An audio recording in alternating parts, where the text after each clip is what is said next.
Bien, decíamos entonces síndromes, conjunto de signos y síntomas que son compartidos por un grupo de enfermedades. Como ejemplo decía el abdomen agudo. El abdomen agudo, pues, hay una cantidad de síntomas, puede ser apéndice, puede ser una enfermedad permisiva inflamatoria aguda. Entonces son un grupo de signos y síntomas. Ahora, si hablamos de semiología psiquiátrica, en el punto de síntomas de los trastornos mentales. En psiquiatría se ha hablado de que no hay signos. En raras ocasiones se han escrito pues, algunos signos, por ejemplo, yo dejaba una tarea a un grupo de cuáles son los signos físicos de la depresión. No están acá. Bueno, no importa. El asunto es que en algunas enfermedades psiquiátricas hay algunas manifestaciones que podemos considerar signos. Como el tema de psicopatología del afecto, nosotros debemos determinar primero algunos términos, como es lo que es la constitución de la personalidad. Ahora,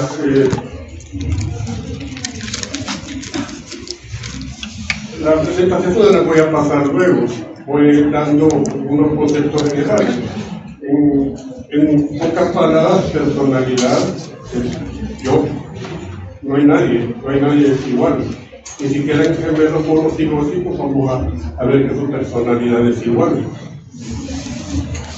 Al tener claro de cómo es la personalidad, sabemos que podemos predecir ciertas conductas que cada uno de nosotros tenemos ante diferentes situaciones. ¿Quiénes constituyen la personalidad? En primer lugar, tenemos la constitución física, luego el temperamento, la inteligencia y el carácter. Estos son 4 constituyentes de la personalidad, dependiendo también del punto de vista. La constitución física es fundamentalmente heredada. Nosotros recibimos una carga genética de papá y mamá, pues que nos dan la estructura física.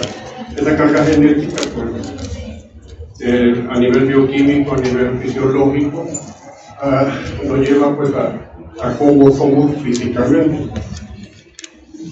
El temperamento es la parte emotiva, cómo respondemos ante diferentes situaciones.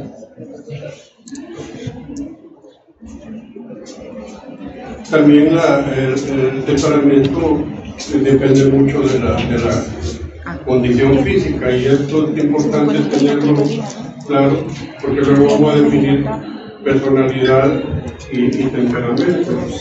Hay que ver cómo tenemos proyectos. Luego la inteligencia es la capacidad de resolver problemas.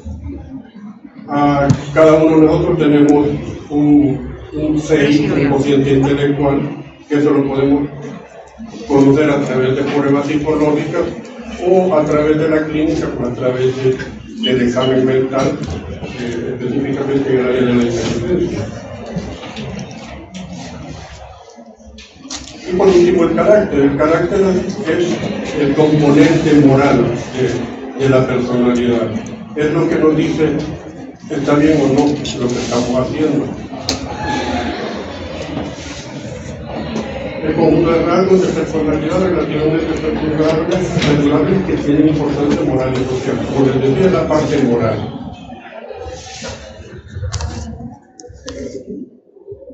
Bien, un poco hablando así rápido de lo que es la personalidad, pasamos a la tipología. La tipología simplemente es definir las características de la constitución y estructura mental de cada individuo, que lógicamente nos distingue de los demás. Tenemos que en el estudio de la tipología, unas que son meramente somáticas, es decir, solo valoran la estructura del cuerpo. Otras que son somatopsíquicas, que incluyen tanto la conducta psíquica como la somática, que es lo que vamos a revisar ahora. Kretschmer y Sherlock son 2 personas que han trabajado mucho en este tipo de tipología. Y las que solo ven la parte mental, tenemos a Sigmund Freud y a Carl Jung. Quien comenzó con la tipología, pues lógicamente fue Hipócrates. Cuando definió los 4 humores del cuerpo: sangre, bilis amarilla, flema y bilis negra.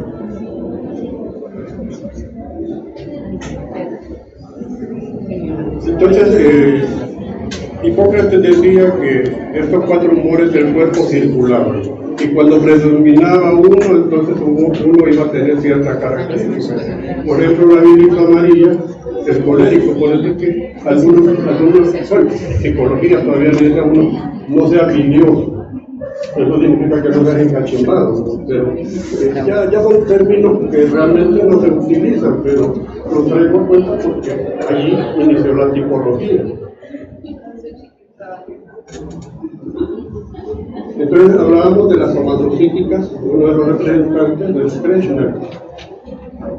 Kretschmer estableció 3 tipologías básicas: el pícnico, el ectosómico, el atlético y el displásico. 3 básicas y una cuarta que es el displásico. El displásico básicamente se pierde la plasticidad en la organización del cuerpo porque hay deformidades, el enanismo, el gigantismo, por ejemplo. Entonces Kretschmer, con su imagen del libro clásico de 1934, lo definía así: el pícnico. Entonces estamos viendo que el pícnico es la persona obesa,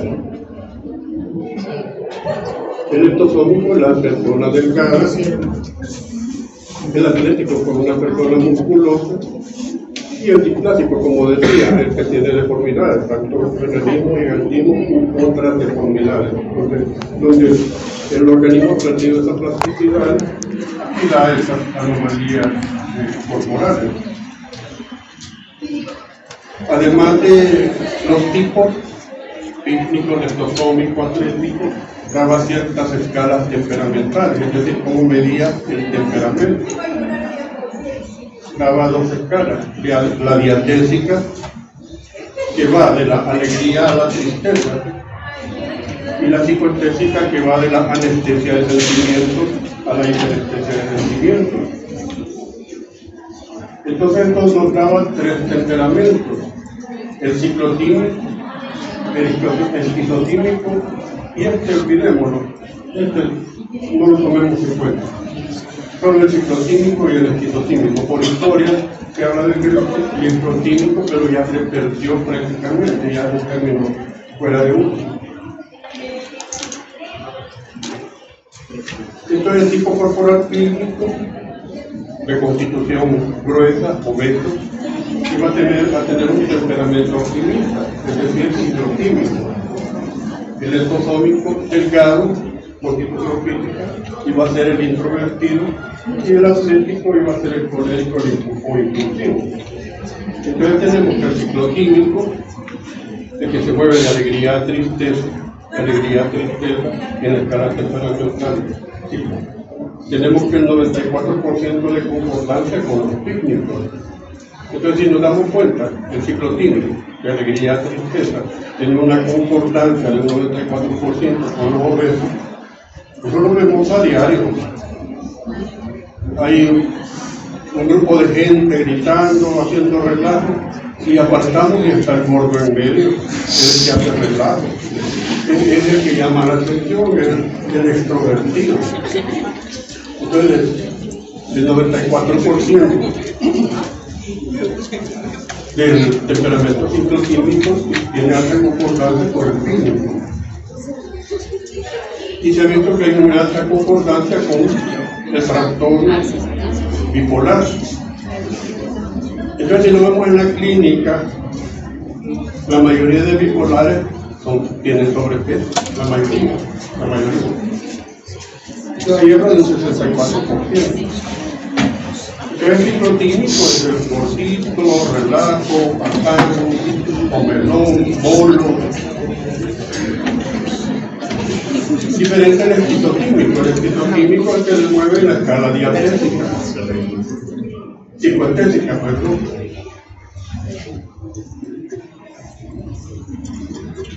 Más introvertido, su estructura física delgada, y vamos a tener eso, que sinceramente esquizotímico tiene alta concordancia con el exotómico.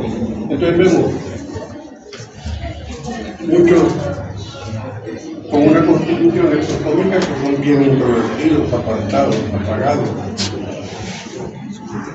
Y se ha observado que el 50% de esquizotímicos tienen alta concordancia con esquizofrenia. Esa pintura ya ustedes la conocen y saben quién es el autor, que también saben que históricamente ha sido considerado un paciente esquizofrénico. El esquizotímico se preocupa más por su musculatura. Esto no se relaciona con el químico, tiene alta concordancia con la estructura atlética y que se ve más en pacientes epilépticos. Eso no tiene mucha relación. Entonces, haciendo el resumen, pues el químico es no tímico. ¿Cuál es la relación con la psicosis maníaco-depresiva? El exotómico es esquizotímico, no es esquizotímico, que guarda concordancia con la esquizofrenia. El atlético con la epilepsia.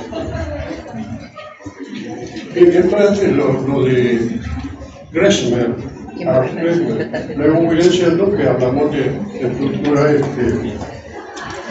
que toma en cuenta la tipología orgánica y psicológica. Entonces, William Sheldon es que ustedes ocupan ectomorfo, endomorfo, mesomorfo, que básicamente coincide con el cíclico, el exotómico y atlético. Las características son las mismas características. Ya no nos vamos a detener mucho en ello, solo que cuando hablamos de los tipos morfológicos, también hablamos de los tipos de temperamento, que básicamente son coincidentes, cerebrotonía, somatotonía y serotonía, igual a lo que hablaba Kreshmer. Parte de la descripción física, el ectomorfo coincide con el leptosómico, introvertido, temeroso, solitario, básicamente un ermitaño. El mesomorfo, el atlético, más centrado en la energía física, agresivo, violento. Y el endomorfo, el obeso, el físico. El endomorfo pues siempre serotonía, gracioso, bailar y tremendamente extrovertido.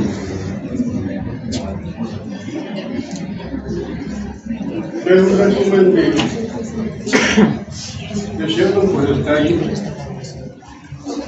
las capas del tejido embrionario que coinciden en su tipo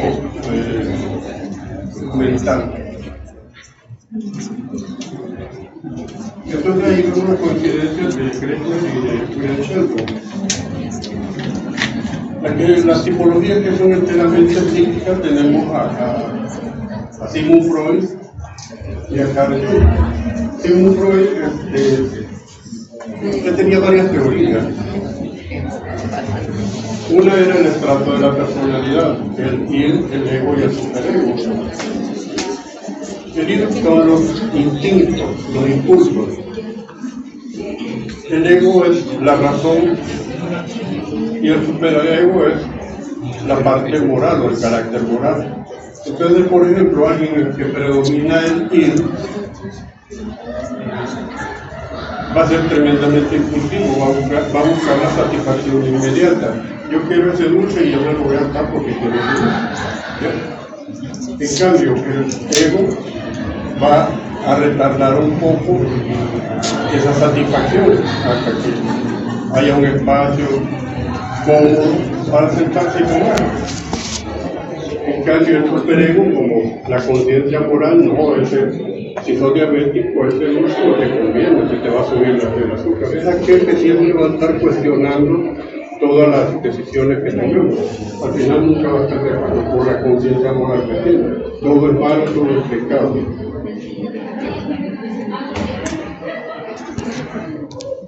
Y la teoría quizás más importante en este sentido es el desarrollo psicosexual del niño. Freud hablaba de la libido. Libido para él era la energía sexual. O sea, para Freud todo estaba relacionado a la sexualidad. Entonces determinó las etapas en el desarrollo psicosexual: oral, anal, fálica, un periodo de latencia y la etapa genital. En la etapa oral, que va de los 0 al año y medio, de 0 al año y medio, la energía libidinal se centra en la mucosa oral. Entonces el niño satisface su alimentación a través de la mucosa oral, pero además satisface su energía sexual a través de la mucosa oral. Pues entonces van a ver que algunos niños, además de la fusión, muerden el pecho de la normal, que la normal es este mundo y me capa arrancar la chicha, que todavía no tiene dientes, es bonito, pero si lo tuviera, pero lo que está haciendo es satisfaciendo su energía sexual. Ahora, se supone que de 0 a año y medio es la etapa oral. Se supone entonces que el pecho materno debe de cumplir, llenarse o satisfacerse hasta esa edad. Hablamos de la lactancia materna exclusiva a los 6 meses, estamos bien con eso. Pero la mamá puede seguir dando pecho hasta el año y medio.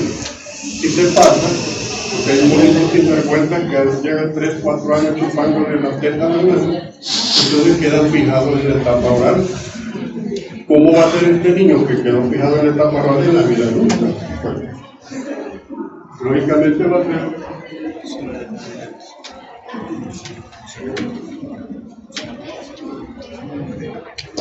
cada vez que entre en frustración va a tender a satisfacer a través de la mucosa oral. Y un ejemplo bien simple: cuando ustedes van a tener un examen mañana, por ejemplo, ¿qué van a hacer ahora en la noche?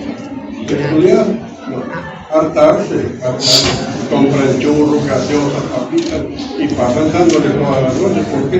Porque como están estresados, entonces tratan de satisfacer ese estrés, porque quedaron fijados en la etapa oral.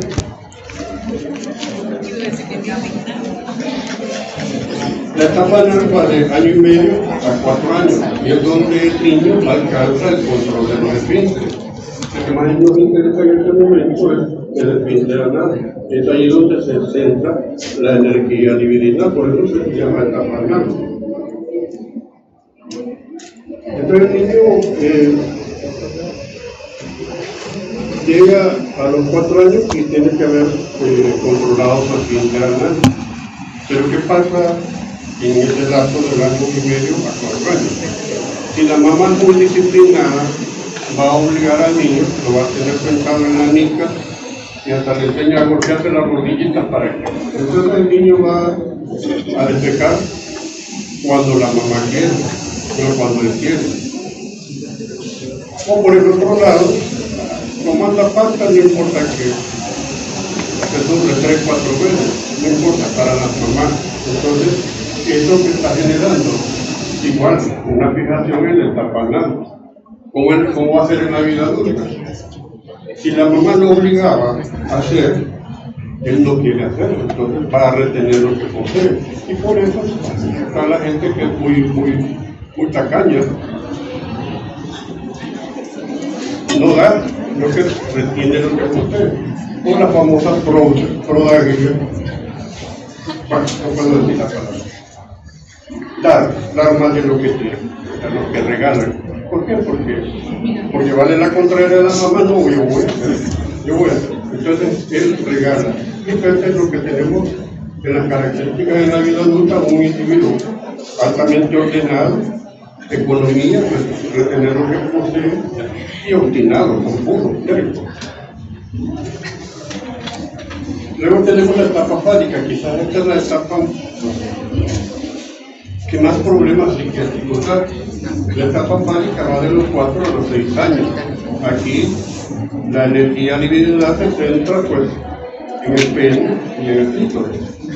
Los niños los manipulamos con el pene y las niñas los manipulan con el clítoris. No es masturbarse, nada de eso. allí satisface su necesidad divinal. El problema es que ¿qué le dice la mamá al niño cuando lo ve tocando que necesita? Lo regaló, ¿Qué está haciendo la mamá entonces? Castrando. Simbólicamente lo está castrando, porque si te lo siguen tocando se te va a caer, monochupo, mi pocipor se va a servir para pegarte, un montón de cosas que le dicen la piedra. Entonces lo que están haciendo es simbólicamente castrando. ¿Cómo se va a manifestar en la vida adulta? Más de alguna de ustedes, compañeras, se han topado con un exhibicionista. Un exhibicionista es una parafilia, un tipo que llega y enseña los genitales. Creo que más de alguna le ha pasado. Ya es menos frecuente, pero hay gente que enseña los genitales. ¿Con qué objetivo lo hace? El objetivo no es violar, nunca. Un parafílico jamás violar, jamás va a violar. Entonces lo que quiere es que ustedes le vean los genitales, se asusten, y eso le confirma a él que lo sigue teniendo, porque en la infancia fue castrado simbólicamente. Pero si usted le dice, ay, tú ese moladito querés asustar, ya lo mataron. Ya lo mataron. Lo mismo dice, cierto. Entonces eso se le da el famoso complejo de Edipo y el complejo de Edipo. El complejo de Edipo es que el niño se enamora de la mamá y compite con el papá. Y el complejo de Electra es lo contrario. La niña se enamora del papá y compite con la mamá por el amor. Ahora, esos complejos tienen que ser superados para superar esta etapa de buena manera.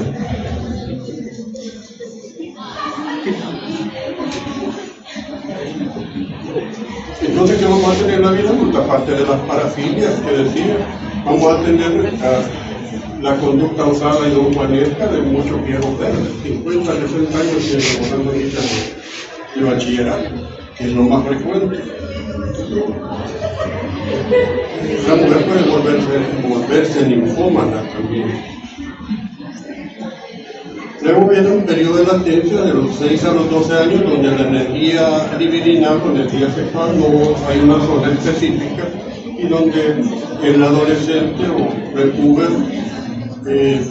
se dedica más al estudio, al deporte, y dijéramos que era un periodo de stand-by la sexualidad. Introducción a la cultura de forma directa a través de la escolaridad. Y luego viene la etapa genital, propiamente dicha, donde a partir de los 12 años en adelante ya se supera los complejos de Edipo, complejos de Electra, el niño o la niña ya busca una pareja pues, fuera del contexto familiar, que no sea mamá o que sea papá, y busca una pareja pues, heterosexual o motivo del sexo opuesto.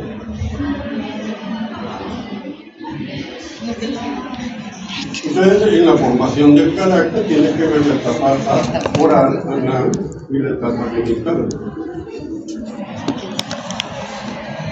Luego tenemos a Carl Jung también, su tipología de tipo somático psíquico. Entonces él habla siempre de energía, de líbido, pero no le da el componente sexual que le daba Freud. Entonces él dice, la líbido es la energía que nos mueve. Cuando esa energía se mueve hacia adentro, pues tenemos al introvertido. Cuando se va hacia afuera, es el extravertido. Y cuando está en equilibrio, pues tenemos el antiverso. El extrovertido, pues, su energía se mueve hacia el exterior. Entonces va a ser una persona muy alegre, desenvuelta, sociable. El introvertido va a ser lo contrario, su energía divinidad se va hacia adentro, entonces vamos a tener una paciencia con una persona solitaria, huraña prácticamente.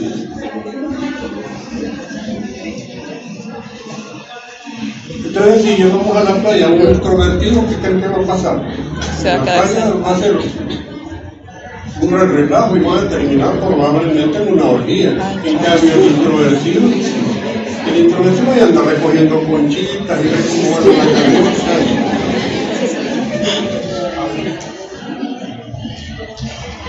Y esta es la introducción a lo que es la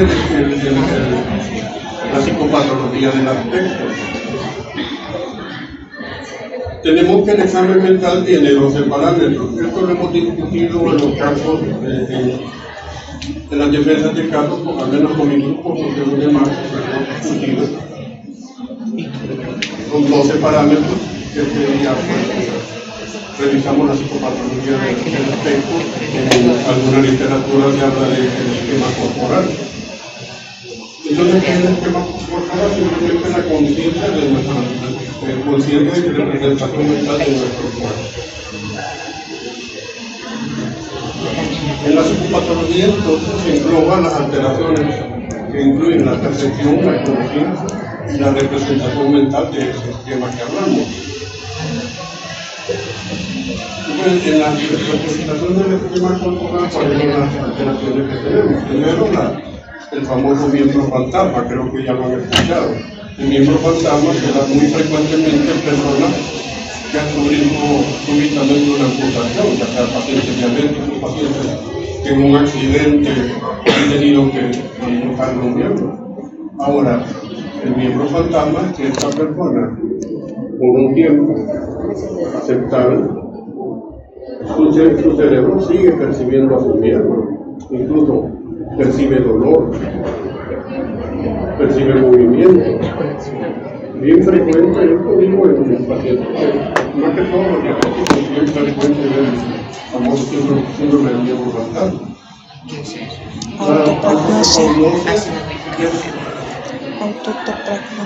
No poder distinguir la parte de su cuerpo.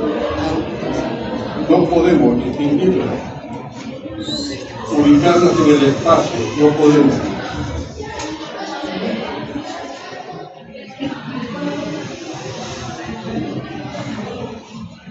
Diferente a los errores en la localización del cuerpo.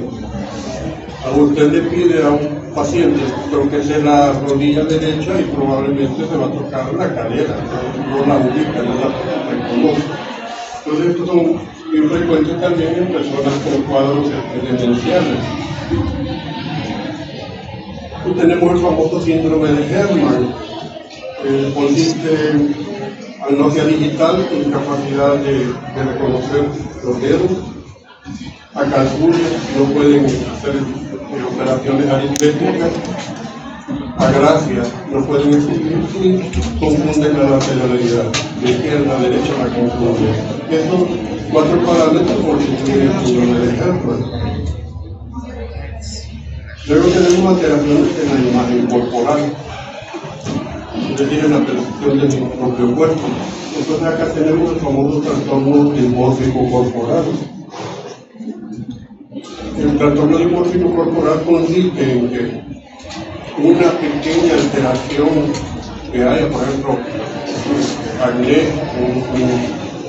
un acné comedónico, la persona se ve monta con ese acné.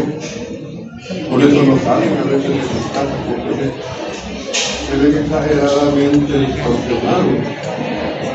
Esto es bien frecuente en los adolescentes, bien frecuente, más cuando aparece acá, pero usualmente es en cualquier parte del cuerpo, específicamente o especialmente en la región facial. La insatisfacción corporal sumamente frecuente, sumamente frecuente.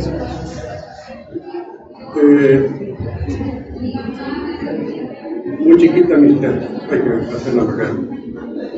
No tengo nada, ya voy a ponerse 3 almohadas para verse abundante. No está conforme con su cuerpo.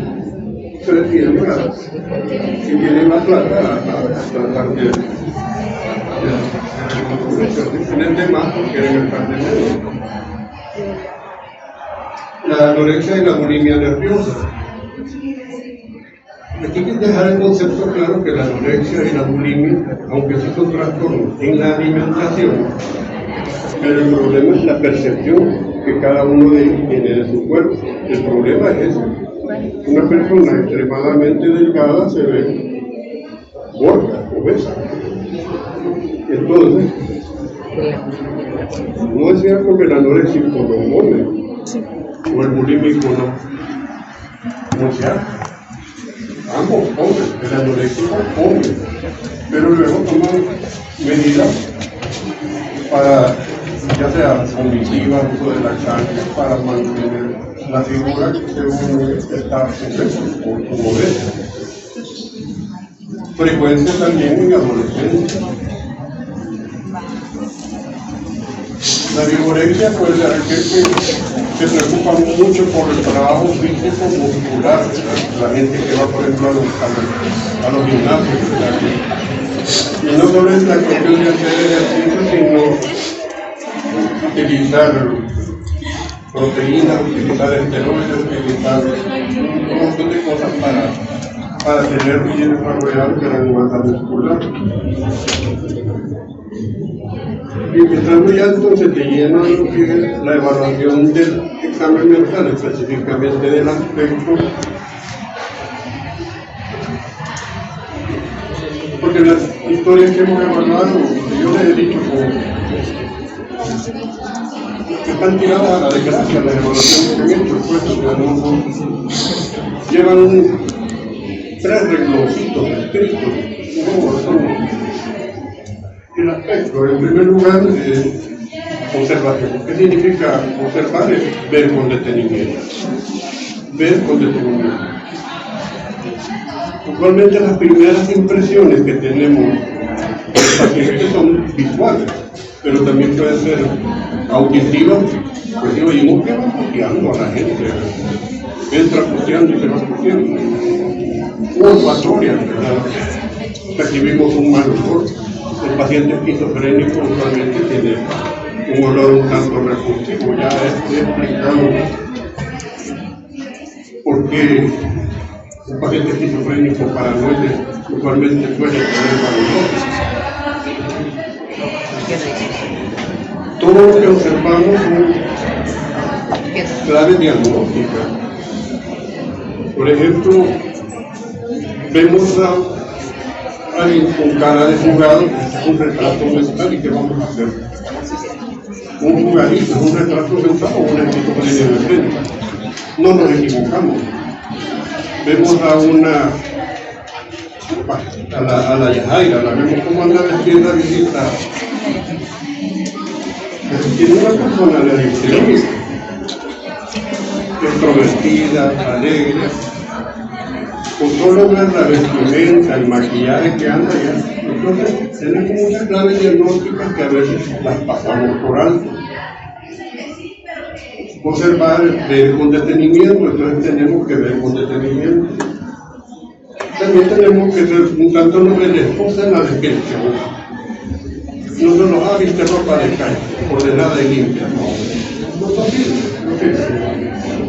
También aquí se despide del desarrollo del ojo clínico. El ojo clínico no significa solo la vista.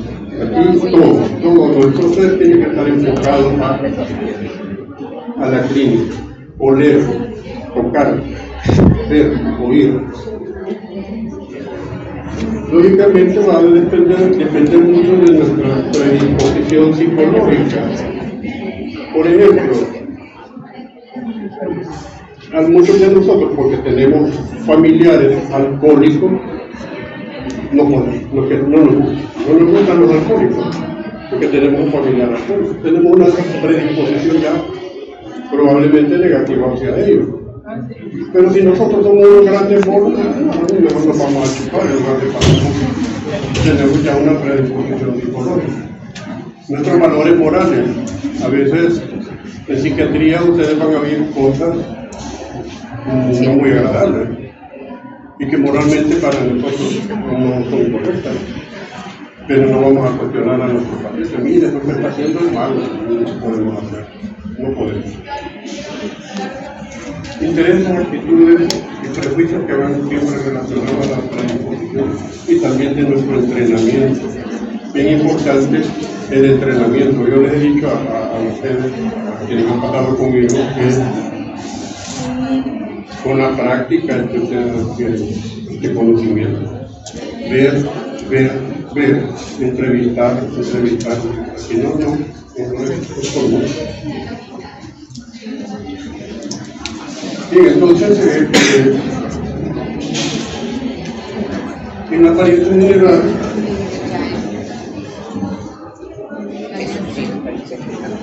En el aspecto evaluamos 6 áreas. Tenemos la diapositiva acá, una es la apariencia general, otra la relación médico-paciente, fonación, observaciones específicas, lenguaje corporal y las interpretaciones del usuario. Entonces tenemos en primer lugar la apariencia general. Yo les he dicho que esta descripción en las 3 defensas que he tenido,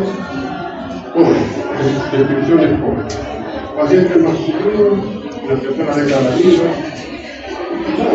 paciente masculino en la tercera década de la vida, su edad cronológica coincide con su edad aparente, y si no coincide con su edad aparente, aparenta más edad o menos edad, pues tenemos que hacerlo.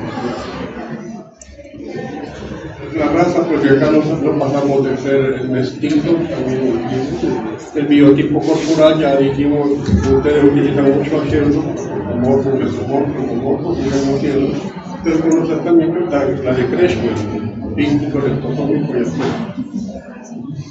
Describir su estado nutricional, estado de salud. Una de las cuestiones que también genera es la higiene corporal. La higiene corporal no solo se ve limpio, vaciado, no. Ya han hecho un examen físico y tiene piojo, tiene la liga, tiene chiquita, tiene un montón de cosas que tiene que describir. Su aliento, su olor, como eso tenemos que describir. Y por último, la vestimenta. Aquí votamos, ¿has visto ropa de calle? Donde nada hay limpio. Aquí no vale tanto eso. La vestimenta tiene que ser de acuerdo a la edad, moda, sexo, religión y ocasión también. Edad, sexo, moda, religión y ocasión. Estamos acá en la Facultad de Medicina, son estudiantes de 4º año. ¿Cómo se espera que estén vestidos? Si se pagan la Universidad de Harvard, ¿cómo van a estar? No me la tiramos a la desgracia como andan ahora y como vivimos. Impecable. Que si no vamos a andar tirando a la desgracia. Entonces tienen que describir el tipo de ropa.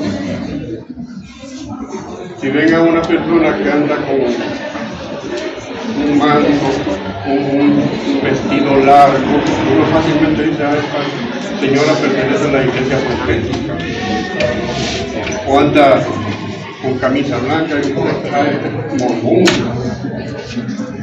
Los mormones se distinguen más fácilmente porque siempre andan solos. Un chele que mide como 2 metros y una cara de artesanía maya, un negro. Siempre se distingue. Todo eso tiene que describir. Todo.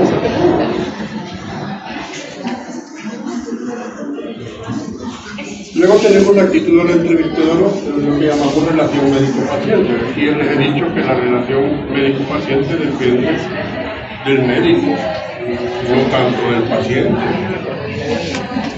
En el 99% de los casos, la relación médico-paciente depende de uno. ¿Y de qué depende? De la capacidad de empatía que tengamos. Ya en su escasa experiencia, se me da cuenta que algunos pacientes no quieren colaborar con usted. ¿Por qué? Por razones hay, pero la principal es usted, en la forma en que han llegado. Entonces la relación médico-paciente depende de nosotros principalmente. Luego la conación se refiere a la voluntad que tenga. Vamos a verlo desde el punto de vista cuantitativo, la hiperbulia, la persona que tiene mucha voluntad, lo recibieron esa peliculita. Hipobulia o abulia lo vamos a ver en los pacientes depresivos principalmente. Tenemos trastornos cualitativos de la colación, entre ellos las confusiones. Yo tengo las manos sucias, entonces si las tengo sucias, que es mi idea, no voy a ir a lavar las manos, que es la confusión, la respuesta motora. Entonces, en las confusiones hay una idea que me mueve a dar una respuesta motora. En cambio, en los impulsos mórbidos no hay esa idea. Entonces, lo he dicho, ¿no? Ya nadie dice, miren, Es la 1 de la tarde, es hora de alzar de la cena. O sí. La onicofagia es un impulso mórbido. Entonces, no hay una idea. Entonces, cuando estamos describiendo la clonación, entonces vamos a decir, cuantitativamente está en hiperfuria.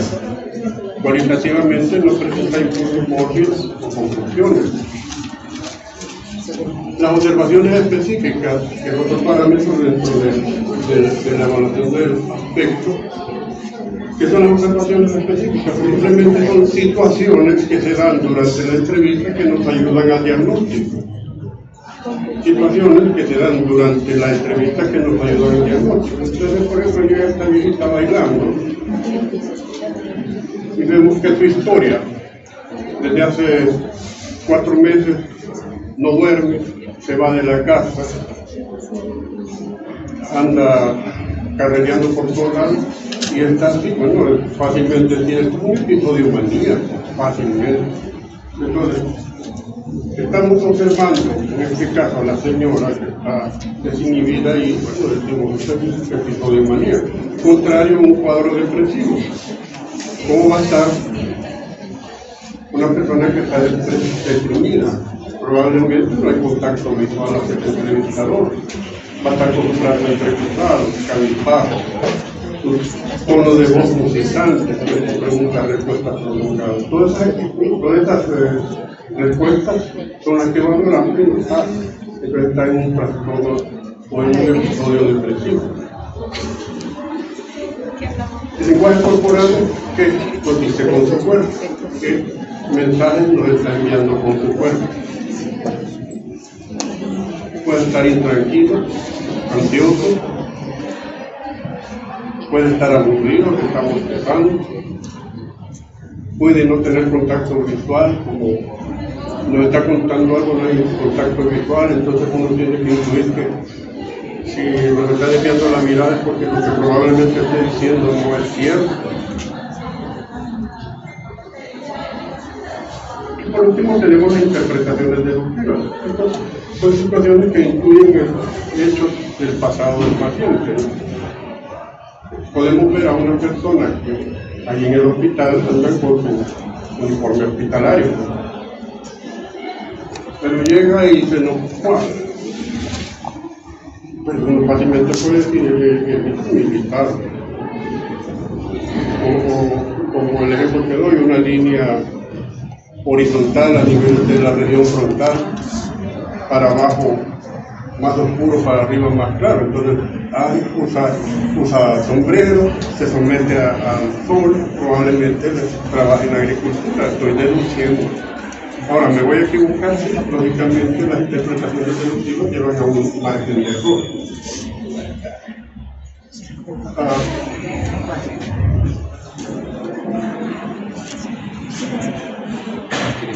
Ayer por la tarde iba con mi novia cuando la solté de la mano para sacar mi teléfono celular y tomar esta fotografía. Me dio una cachetada, ¿estaba bien, sí o no? Y no me habló ni retorcilla, pero seamos honestos. ¿Cuántas veces ustedes tuvieron visto un perro con sus pies? Ustedes vieron un movimiento, pero yo le tomé la foto al chucho baboso que no me. ¿Qué quiero decir con esto? Que tenemos que ver más allá de lo que vimos. Más allá de lo que vimos.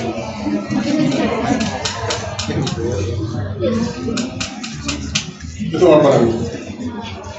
No necesitamos. Bien, ¿alguna pregunta? ¿Duda?